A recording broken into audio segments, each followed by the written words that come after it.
Hey, welcome. So today we are jumping into a really fascinating paper from DeepSeek, and this one's a big deal. They've found a new way to train AI models, a way that doesn't just get them to answer questions, but to actually reason their way to a solution. So let's just kick things off with a huge question, one that really gets to the core of this whole thing. Can an AI actually have one of those Eureka moments? You know, that sudden flash of insight? Well, it turns out the answer might just be yes. All right, let's get into it. The most incredible thing the researchers found during training was this phenomenon they actually named the aha moment. This is the point where the model stops just matching patterns and really starts to show signs of genuine problem solving. To make this feel real, just think about putting a puzzle together. The model pretty much does the same thing. First, it gives it a shot, right? This piece looks like it goes here because the color is right. Then it recognizes a mistake. Hang on, the shape is all wrong. Then comes the correction. Okay, it actually goes over there. And this last part is so important. It can explain why it made the change, because over there, both the color and the shape fit perfectly. It's this complete cycle of self-correction. And here's the craziest part. Nobody programmed this in. The researchers didn't sit down and teach the model a four-step guide to correcting itself. This ability just emerged. It happened naturally during training, which is a huge sign that this is real learning, not just fancy memorization. So the big question is, how on earth did they pull this off? Let's get into the training plan and see how they built this thing. The team put together this really smart four-phase process to build a reasoning mind right from scratch. You know, one of the interesting things about this is that it actually created two different models. On one side, you've got DeepSeek R1 0, which was trained using pure reinforcement learning, or RL. Think of it as having this raw, powerful reasoning ability. And then on the other side, there's the final model, DeepSeek R1.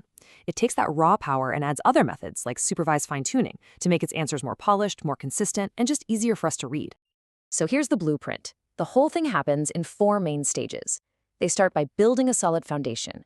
Then they build up the core reasoning skills. Then they filter the results for quality.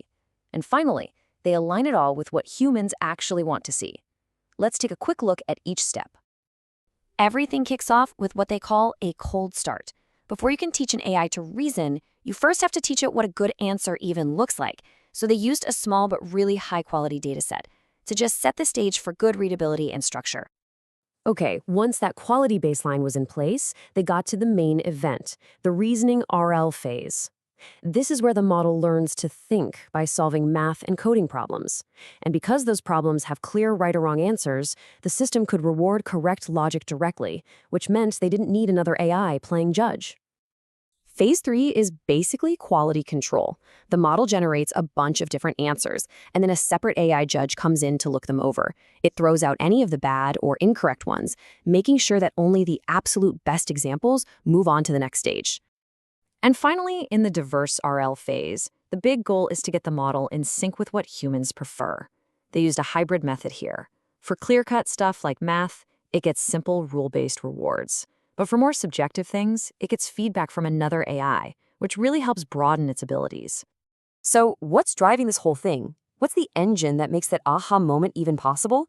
Well, that brings us to the real secret sauce of this paper, a brand new algorithm they call GRPO. So, what is GRPO? Put simply, it's an algorithm that makes the model generate a whole group of different answers for the same problem.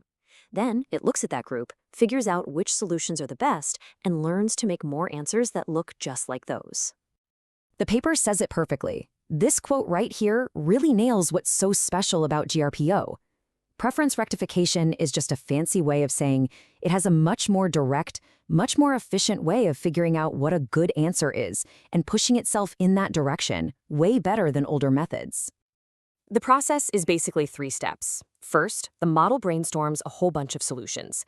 Second, it evaluates them and kind of grades them on a curve. Finally, it optimizes itself by learning from the best ones in the class. And there's also this really important safety net built in to make sure the model doesn't forget everything it already knows while it's learning new tricks. Okay, so we've got the theory, we've got the training plan, we've got the fancy new algorithm.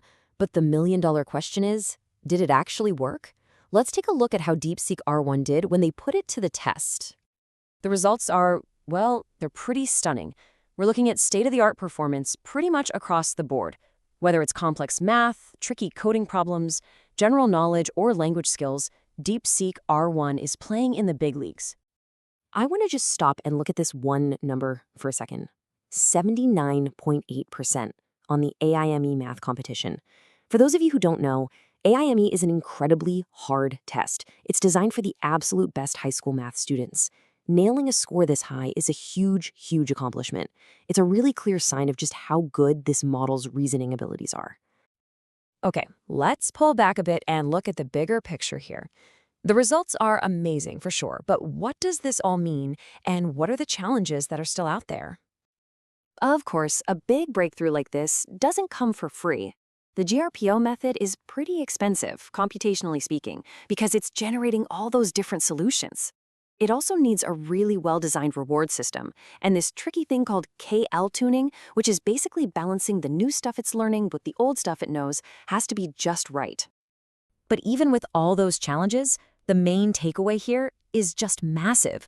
What this paper proves is that it's actually possible to teach powerful reasoning skills using pure reinforcement learning, which kind of turns some old ideas on their head.